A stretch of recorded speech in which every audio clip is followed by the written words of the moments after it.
Hello all. எல்லோரும் நல்லா இருக்கீங்களா? இன்றைக்கி வந்து நம்ம ஒரு ஆழமான ஒரு முக்கியமான எல்லாருக்குமே சந்தேகம் இருக்கக்கூடிய இதுலேருந்து இந்த ஒரு புரிதல் வந்துருச்சு அப்படின்னா நம்ம வந்து மிகப்பெரிய பாரத்தை இறக்கி வச்ச மாதிரி நம்மளோட செயல்கள் வந்து ரொம்ப தெளிவாகவும் ஆழமாகவும் இயல்பாகவும் நம்மளாட்டி செயல்பட முடியும்.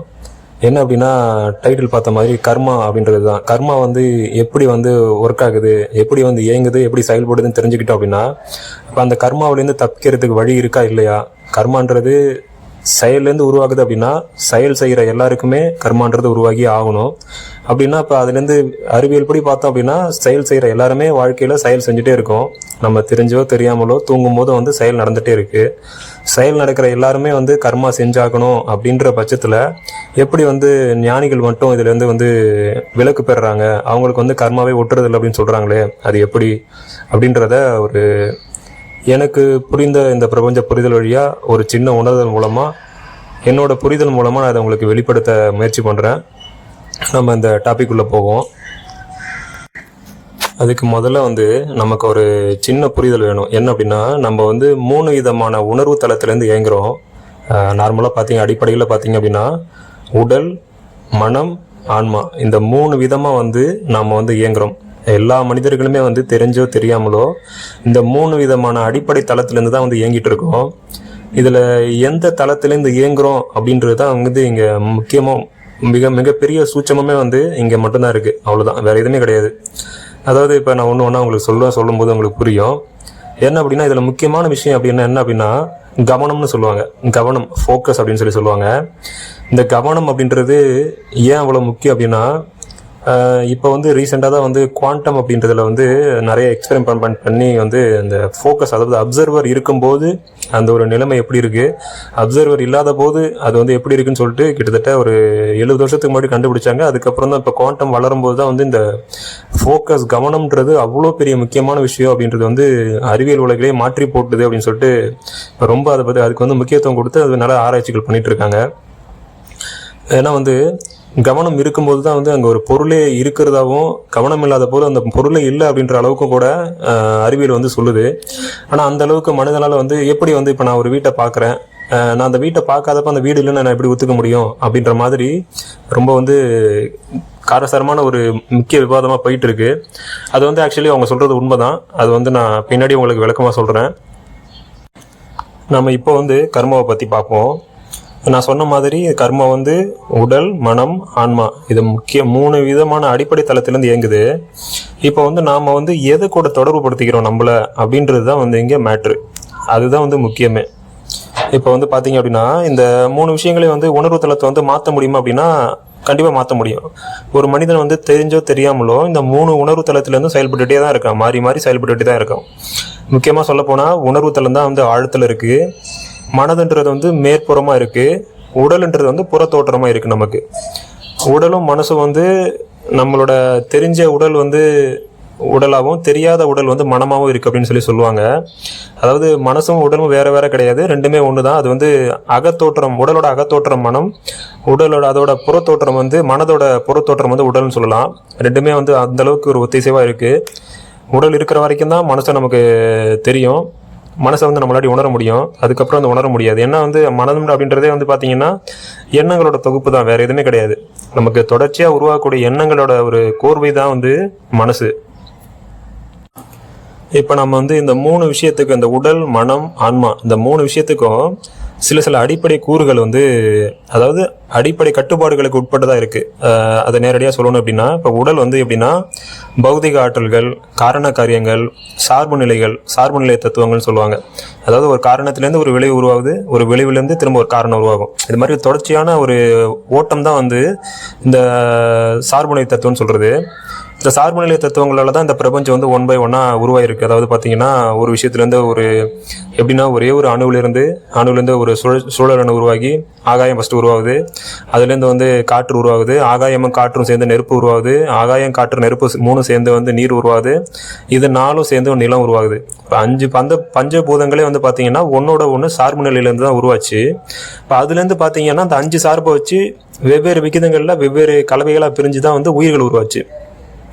அந்த உயிர்கள் வந்து வெவ்வேறு வகையான வெவ்வேறு எண்ணிக்கையில் இணையும் போது அணுக்களோட கூட்டிணைவு அந்த அமைப்பு ப்ளஸ் வந்து அதோட எண்ணிக்கையை பொறுத்து ஒரு செல் உயிரிலேருந்து பல செல் உயிரியாக வந்து மனித வரைக்கும் இப்படி வந்து பரிணாம வளர்ச்சி அடைஞ்சது வந்து பார்த்தீங்க அப்படின்னா எல்லாத்துக்கும் பின்னாடி இருக்கக்கூடியது என்ன அப்படின்னா அடிப்படையான அந்த பௌதிக ஆற்றல் தான், சார்புத்தன்மை தான், சார்பு நிலை தான். ஸோ வந்து இந்த உடல் வந்து அந்த பஞ்சபூதங்கள் கலப்புலேருந்து உருவானனால இந்த பஞ்சபூதங்களுக்கு என்னென்ன ஒரு கட்டுப்பாடுகள் இருக்கோ, அதாவது இந்த காலம், இடம், வெளி அப்படின்ற என்னென்ன கட்டுப்பாடுகள் இருக்கோ எல்லா கட்டுப்பாடும் இந்த உடம்புக்கும் இருக்குது. புவியீர்ப்பு விசையும் சரி, புவியீர்ப்பு விசை வந்து எப்படி புவியீர்ப்பு விசை வந்து பார்த்தீங்க அப்படின்னா மலை மேலே இருக்கும்போது கொஞ்சம் வந்து கம்மியாக இருக்கும், அதே வந்து சமதளமாக இருக்கும்போது நடுநிலையாக இருக்கும். ஒரு பள்ளத்தாக்கில் வந்து ஒரு பொருளை தூக்கி போடும்போது சமதளத்தில் மேலே இருக்கிறத விட இன்னும் ஆற்றலோட கீழே பிடிச்சி இழுக்கும். அது மாதிரி இந்த இடத்துக்கு இடம் கொஞ்சம் வந்து அதோட இது வந்து வேறுபடுற மாதிரி நம்ம உடம்பு மேலே இருக்கக்கூடிய பௌதிக ஆற்றல்கள் வந்து நம்ம உடம்பு வந்து அந்த பௌதிக ஆற்றல்களுக்கு கட்டுப்பட்டு தான் இருக்கும். என்னதான் நடந்தாலுமே அந்த பௌதிக ஆற்றல்களுக்கு கட்டுப்பட்டு தான் ஆகணும். என்னதான் வந்து உடம்பு வந்து பௌதிக ஆற்றல்களுக்கு கட்டுப்பட்டாலும் அதை தாண்டின ஒரு தன்மையும் அதுக்கு இருக்கு. எப்போ அப்படின்னா அது வந்து ஏன் அதை அப்படி கொண்டிருக்கு அப்படின்னா அது வந்து வெறும் உடம்பா மட்டும் இல்லை, அது ஆன்மாவை, உள்ளுக்குள்ள இருக்க ஆன்மாவை சுமந்துட்டு இருக்க ஒரு கருவியா இருக்கனால அதோட பவர் வந்து அப்படி இருக்கு. இதை நான் உங்களுக்கு உதாரணமா ஒரு சிம்பிளா புரிகிற மாதிரி சொல்லணும் அப்படின்னா, நம்ம எல்லாரும் சமைச்சிருப்போம். சமைக்கும் போது நம்ம வெறும் ஒரு பாத்திரத்தை மட்டும் வச்சு அதுல கொஞ்சமா தண்ணி ஊற்றி வச்சோம் அப்படின்னு வச்சுங்களேன், தண்ணி ஊற்றியோ இல்லை ஏதோ ஒரு பொருளை வேக போடுறோன்னு வச்சுங்களேன், நீங்கள் 100 டிகிரி செல்சியஸில் வச்சாலுமே அந்த பாத்திரம் வந்து ஒன்றாகாது. அந்த பாத்திரத்துக்குள்ளே இருக்க பொருள் அதில் தண்ணியை மட்டும் தான் வேக வைக்க முடிஞ்சு அந்த பாத்திரத்தை ஒன்றும் பண்ணாது. அதே வந்து அந்த பாத்திரத்துக்குள்ளே எதுவுமே போடாமல் வெறும் பாத்திரத்தை வச்சு ஒரு 30 டிகிரி செல்சியஸில் வைக்க ஆரம்பிச்சினாலே அந்த பாத்திரம் வந்து அடி பிடிச்சி கருக ஆரம்பிக்கிறோம். இந்த பாத்திரம் வந்து வெடிக்க ஆரம்பிக்கும், சூடு ஏறி வெடிக்க ஆரம்பிக்கும். இப்போ உள்ள பொருள் இருக்கும் போதும் பார்த்தீங்கன்னா நம்ம சூடு பண்ணுறது பாத்திரத்தை தான் சூடு பண்ணுறோம், ஆனால் அது பொருள் மட்டும் தான் சூடாகும், பாத்திரத்துக்கு ஒன்றாகாது.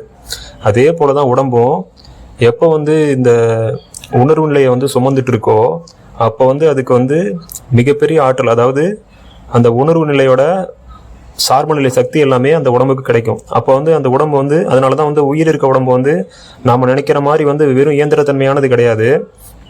அது வந்து நம்ம நினைச்சு பார்க்க முடியாத அளவுக்கு மிகவும் சக்தி வாய்ந்த, மிகவும் அபார திறமைகளையும் அபார ஒரு ஆற்றலையும் உள்ளடக்கிய ஒரு நமக்கு பௌதீக கருவி, அவ்வளோதான் சொல்லணும். ஆனால் வந்து நம்ம பார்க்குற அளவுக்கு மட்டும் அதோட ஆற்றலும் அதோட சக்தியும் வந்து நம்ம பார்க்குற வரையறைக்கு உட்பட்டது கிடையாது. ஏன் அப்படின்னா அது உள்ள சுமந்துட்டு இருக்கக்கூடிய அந்த உணர்வு, அந்த மூலம்ன்றது வந்து மிகப்பெரிய ஆற்றல் வாய்ந்தது. அதுதான் வந்து இந்த ஒட்டுமொத்த பிரபஞ்சத்தையும் ஆண்டுட்டு இருக்கு, அதுவாக தான் இருக்குது.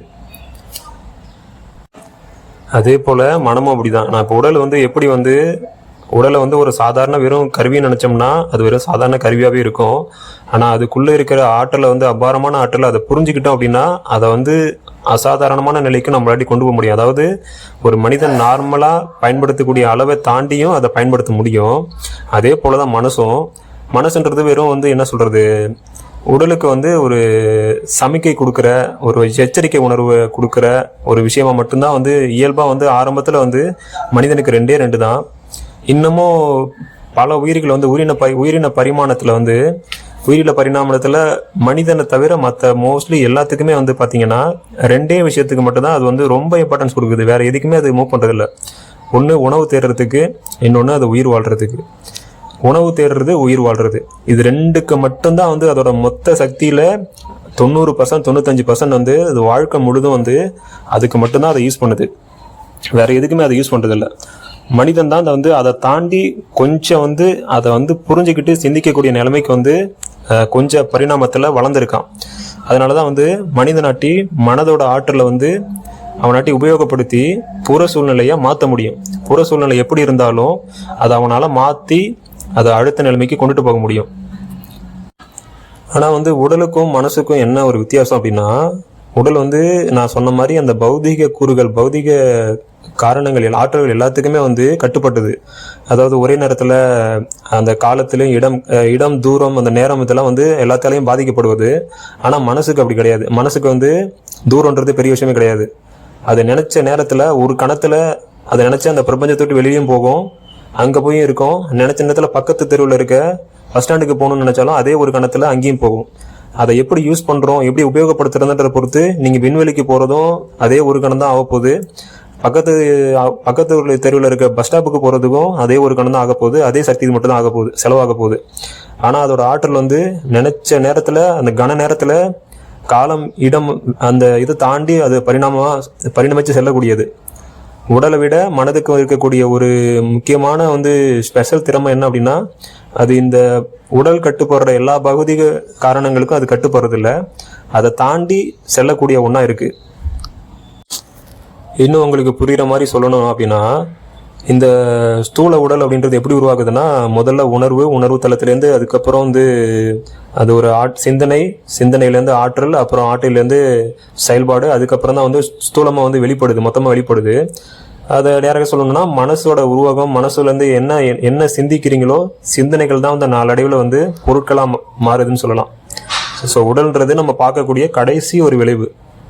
அதுக்கு முன்னாடி இருக்க ப்ராசஸ்லாம் வந்து அதுக்கு முன்னாடி மேலே மனம் இருக்குது, அதுக்கு முன்னாடியே உணர்வு இருக்குது. அந்த உணர்வுக்கு முன்னாடி வந்து எப்போதும் இருக்கக்கூடிய இருப்புத்தன்மை, அந்த மூலம்ன்றது அப்படியே இருக்குது.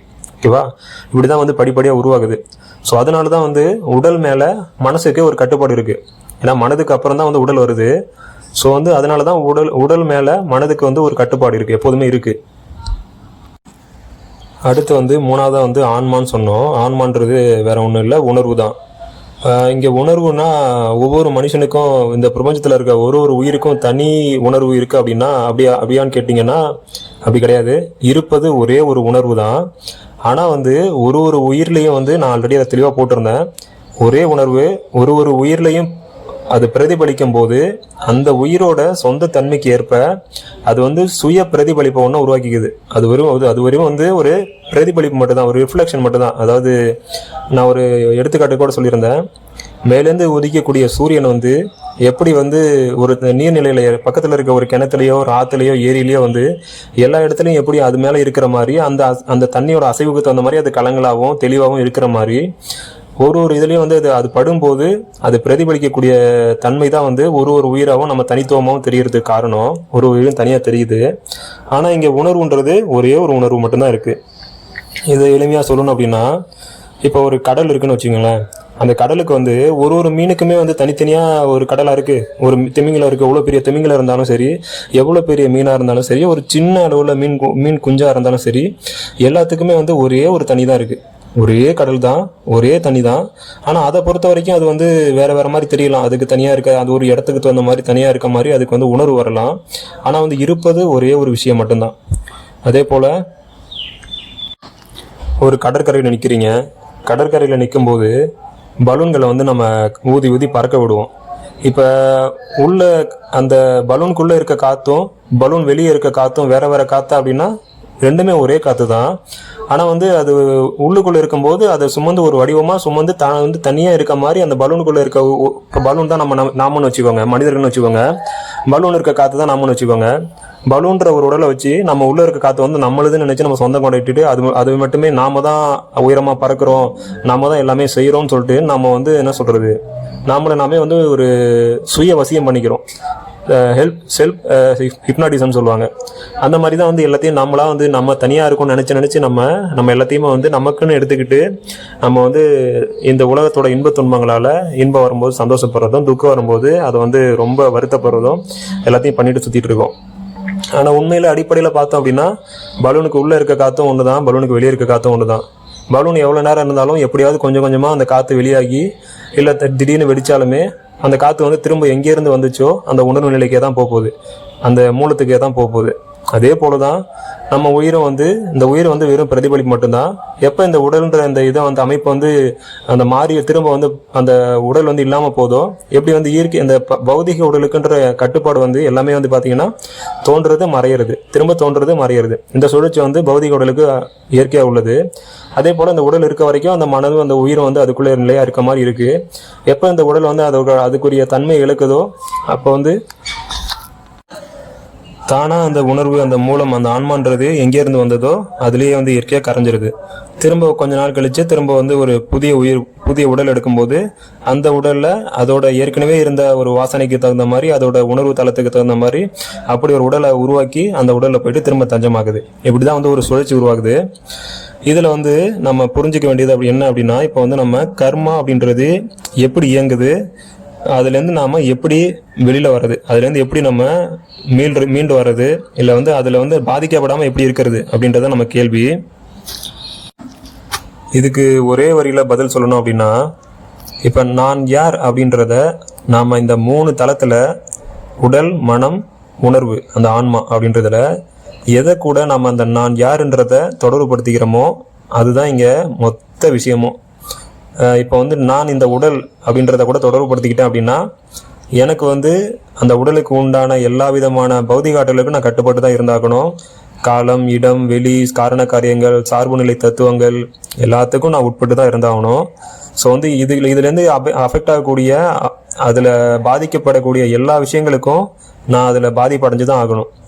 இது எப்படின்னா வந்து இப்போ வந்து ஒரு புயல் வந்துட்டு இருக்கு, இல்லை வந்து ஒரு சூறாவளியோ இல்லை ஒரு சுனாமியோ அதை வந்துட்டு இருக்குன்னு வச்சுங்களேன். இதில் 2 ஆப்ஷன் இருக்குது.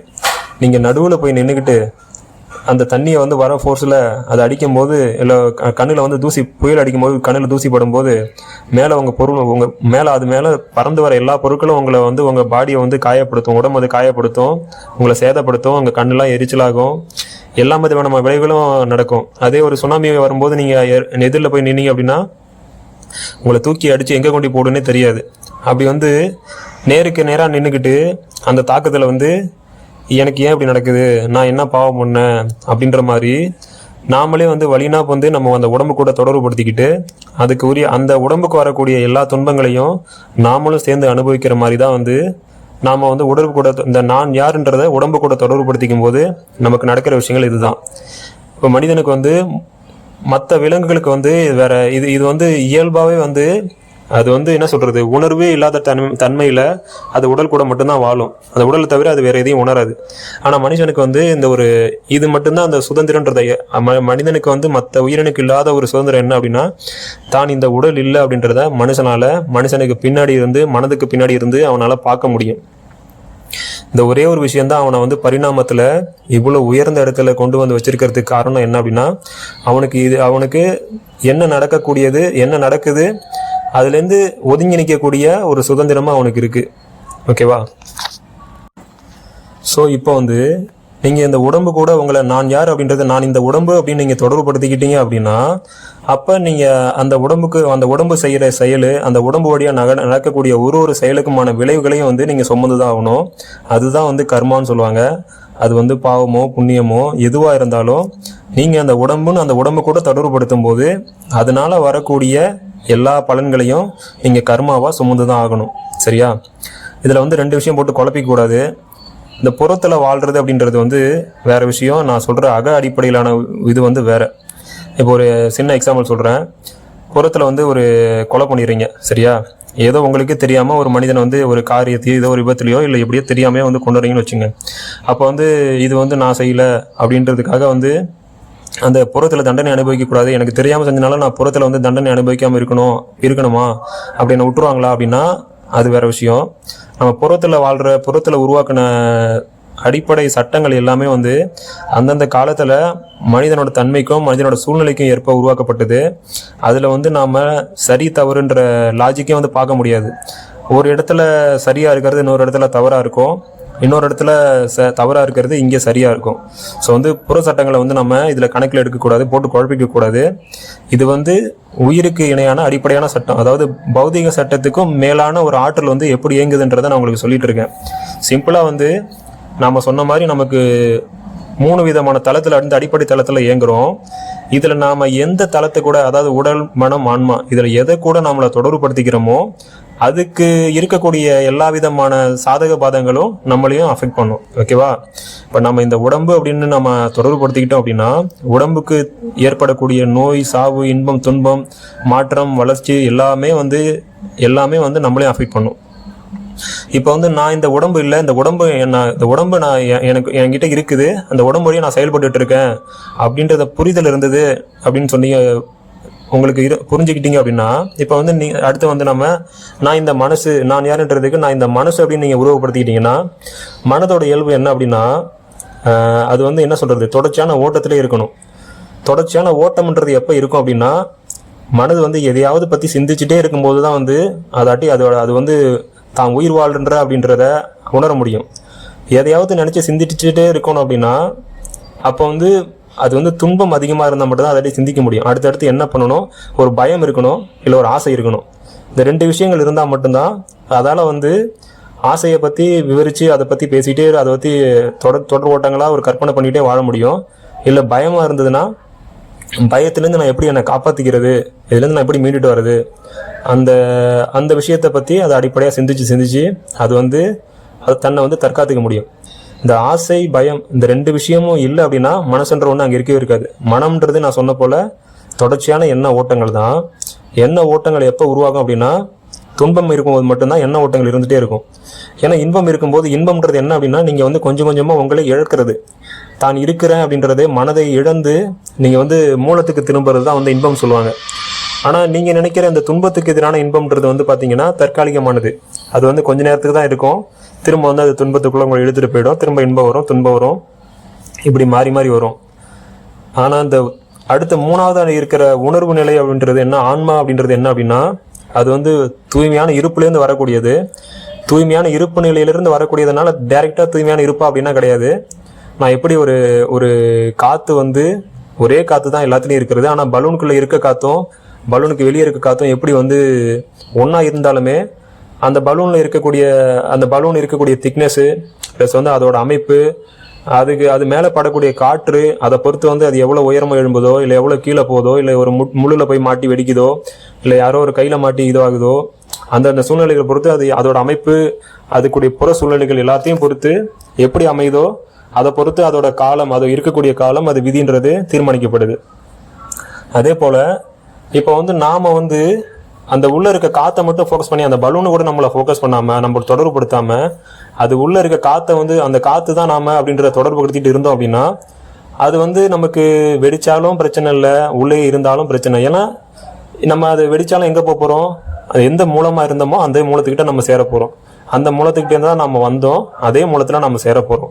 இதில் பயப்படுறதுக்கோ, இல்லை மரணத்தை பற்றி கவலைப்படுறதுக்கோ, இல்லை வாழ்க்கை இழக்கிறதுன்றது அப்படின்றதுக்கோ ஒன்றுமே பாயிண்ட் இருக்காது. எப்போ வந்து நாம் வந்து ஆன்மான்னு நீங்கள் புரிஞ்சுக்கிறீங்களோ, அப்போ அங்கே இழக்கிறதுக்கான பயன்றது ஒன்று கிடையாது, அங்கே சேர்த்து வைக்கணுன்றதுக்கான ஆசையும் ஒன்றும் கிடையாது. ஏன்னா நீங்கள் தான் அந்த மூலம், நீங்கள் தான் அந்த பிரபஞ்சமாக இருக்கீங்க. அந்த பிரபஞ்சம் வந்து ஒரு சின்ன இதுக்குள்ளே வந்து மாட்டிக்குது, ஒரு பெட்டிக்குள்ளே வந்து மாட்டிக்குது. ஆக்சுவலாக இந்த பெட்டிக்குள்ளே இருக்க வரைக்கும் அந்த பெட்டியை வந்து உடச்சிட்டு தூக்கி போட்டு வெளியில் வரணுமா அப்படின்னு கிடையாது. இந்த பெட்டி வழியாக அதுக்குள்ளே இருக்கக்கூடிய அந்த அனுபவங்களை பெறுது. இந்த அனுபவங்களை பெற்றுட்டு திரும்ப அது இயல்பான அதோட நிலைக்கே போயிடுது. இன்னும் சொல்ல போனால் மரணம் தான் வந்து நம்மளோட இயல்பு நிலைக்கு, நம்மளோட உண்மை நிலைக்கு நம்மளை கொண்டு போய் சேர்க்குது. மரணத்தை பற்றி வருத்தப்பட தேவையில்லை. அதனால வாழ்கிற வாழ்க்கையை திறந்துட்டு உடனே தற்கொலை பண்ணிட்டு நம்ம மரணத்திட்ட போய் தஞ்சடையணுமா, இல்லை அந்த உணர்வு நிலை கூட போய் சேரணுமா அப்படின்றதும் கிடையாது. உணர்வு வந்து ஏதோ ஒரு அனுபவத்தை, அது வழியாக வந்து ஒரு அனுபவத்தை நிகழ்த்துறதுக்காக இந்த உடல், இந்த மனசு அப்படின்றத உருவாக்குது. ஸோ அதை நம்ம புரிஞ்சுக்கிட்டு நாம் வந்து என்ன பண்ண வேண்டியது என்ன அப்படின்னா, நான் இந்த உடலும் கிடையாது, நான் இந்த மனமும் கிடையாது, நான் இது எல்லாத்துக்கும் மேற்பட்டு இருக்கக்கூடிய உணர்வு. அதாவது மொத்த உணர்வுலேருந்து தோன்றக்கூடிய இந்த உடல் எடுக்கும்போது அது வந்து ஒரு சுய பிம்பத்தை உருவாக்குது. ஆனால் நான் உண்மையாலுமே அந்த உணர்வு, என்னோட மூலம் வந்து அந்த உணர்வு மட்டும்தான் அப்படின்ற புரிதலோட இந்த உடலுக்கு நடக்கிற விஷயத்தையும் இந்த மனசுக்கு நடக்கிற விஷயத்தையும் நாம் பார்க்கும்போது நமக்கு நம்மளோட பார்வை, நம்மளோட வாழ்க்கையை வந்து டோட்டலாக வந்து டிஃப்ரெண்ட் ஆகிடும்னா, இன்றைக்கி வந்து நான் சோத்துக்கே கஷ்டப்பட்டுட்டு இருக்கேன், நாளைக்கு வந்து ஒரு லக்ஸரியான லைஃபு, ஒரு பெரிய காரு, பென்ஸ் காரு, ஃபெராரி காரில் போவேனா, இல்லை வந்து நான் நினைக்கிற மாதிரி பணம்லாம் வந்து குவியுமா அப்படின்ற அந்த புற உலகத்தை அடிப்படையிலான இதை சொல்லலை நான். நீங்கள் அதே வாழ்க்கையை தான் வாழ்வீங்க. நீங்கள் நேற்று குடித்த காப்பிக்கும் இந்த உணர்வை புரிஞ்சுக்கிட்டீங்க அப்படின்னா, அதுக்கப்புறம் நீங்கள் செய்கிற ஒரு செயலுமே வந்து உங்களுக்கு அவ்வளோ பெரிய நிம்மதியையும் ஆனந்தத்தையும் தரும். ஒரு சின்ன குடிக்கிற காஃபியை வந்து நீங்கள் ரசித்து குடிப்பீங்க. ஏன்னா அங்கே வந்து அப்படி என்ன சொல்கிறது, அவசரம் குடிச்சிட்டு போயிட்டு இது பண்ணுறதுக்கு ஒன்றுமே இருக்காது. எல்லாமே அது இயல்பாக அந்த தன்மையில் அதை என்ன செய்கிறீங்களோ அது அழகாக, பொறுமையாக, நிதானமாக, ஒரு காப்பியை ரசித்து குடிப்பீங்க, ஒரு சாப்பாட்டை நிம்மதியாக சாப்பிடுவீங்க, ஒரு மூச்சு விடுறது கூட இயல்பாக அழகாக அதில் ஒரு நல்ல ஆழம் இருக்கும். நீங்கள் செய்கிற ஒரு செயல்லையுமே அந்த செயல்பாடு இயல்பாக அந்த உடல்லேருந்து வெளிப்படும். அந்த உடல் உங்களுக்கு ஒரு வடிகாலம் மட்டும்தான் இருக்குது. அதில் செய்கிறவனும் நீங்கள் கிடையாது, அதில் செய்யப்படுற பொருளும் நீங்கள் கிடையாது. அது எல்லாத்துக்கும் பின்னாடி நின்று சாட்சியாக பார்க்கறது மட்டும்தான் நீங்கள் அப்படின்ற உணர்வோடு அங்கே செய்யும்போது அதுக்கப்புறமும் அதே செயல் நடக்கும். நீங்கள் காலையில் எழுந்திரிப்பீங்க, வேலைக்கு போவீங்க, நீங்கள் பண்ணுறது எல்லாமே பண்ணுவீங்க. ஆனால் அது வழியாக ஏற்படக்கூடிய ஒரு குற்ற உணர்ச்சியோ ஒரு அதுலேருந்து ஏற்படக்கூடிய ஒரு தற்காலிக இன்பமோ உங்களுக்கு வராது. எப்போதுமே ஒரு நிலையான நீடித்த ஒரு அமைதியோ ஒரு சொல்ல முடியாத உணர்வு இருந்துகிட்டே இருக்கும். அந்த உணர்வு வார்த்தையால் விவரிக்க முடியாது. அதை அனுபவிச்சு பார்க்கும்போது அதை உங்களால உணர முடியும். ஒரு சின்ன ஒரு உதாரணம் சொல்லுவாங்க. நமக்கு தண்ணி வாழ்க்கை ஃபுல்லாக குடிச்சிட்டே இருக்கும். ஆனால் தண்ணியை பற்றி நம்ம பெருசாக நினைக்க மாட்டோம்.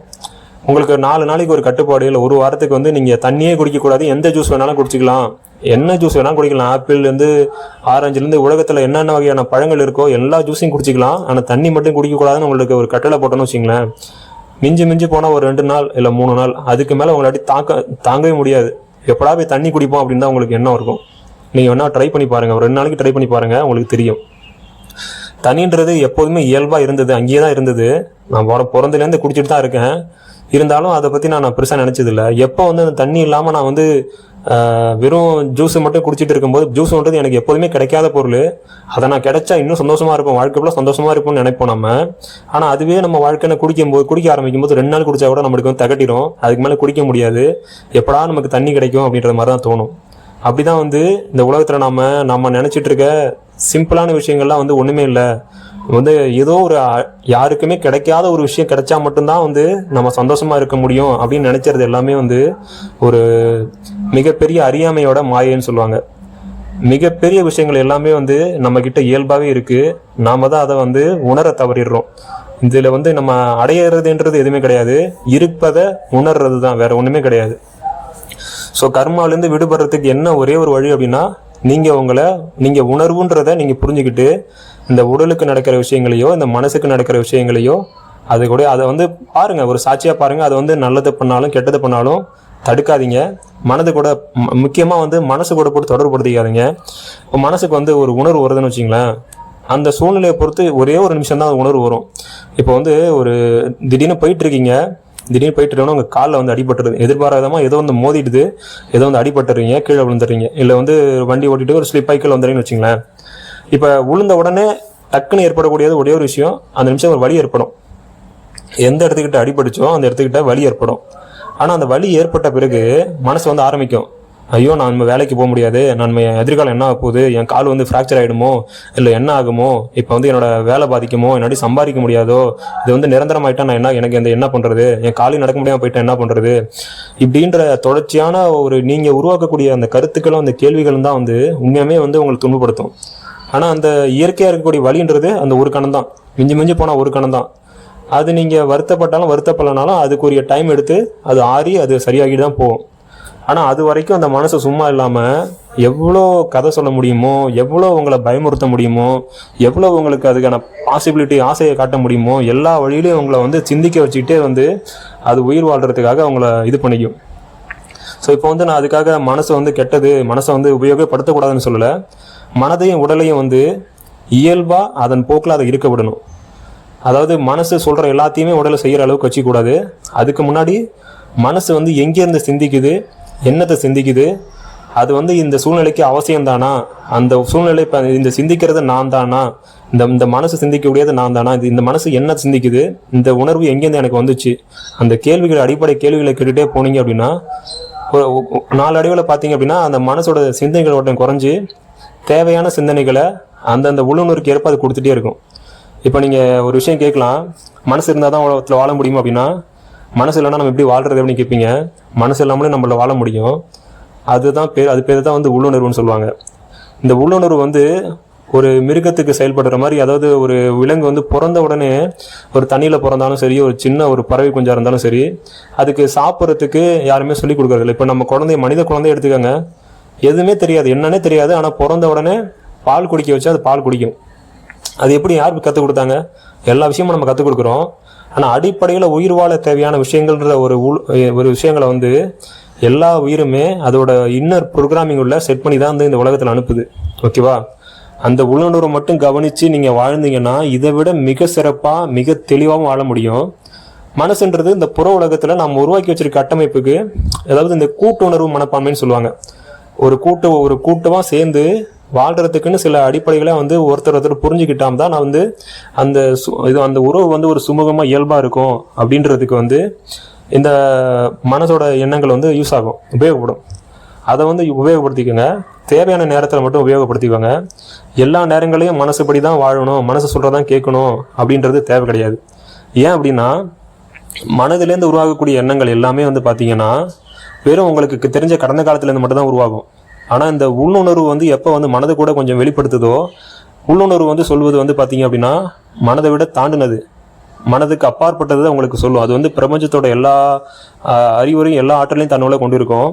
அதுலேருந்து வரக்கூடிய கருத்துக்கள் வந்து ஓரளவுக்கு என்ன சொல்கிறது, மிகவும் முழுமையானது. இப்போ நான் உங்களுக்காக பெருமைக்கு சொல்லலை.